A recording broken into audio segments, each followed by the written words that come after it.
ورحل أحد أساطير العربيات في مصر، ورحل الإمبراطور ميشيل، أحد رجال الأعمال الكبار في تجارة العربيات.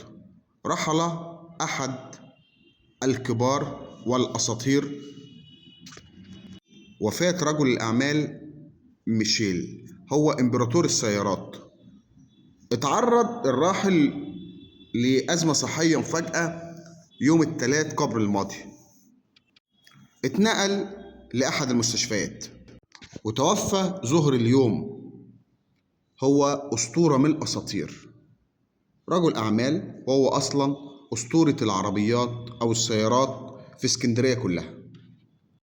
طبعا لو هنتكلم عنه محتاجين وقت كتير. خالص العزاء لأسرته ولمحبيه.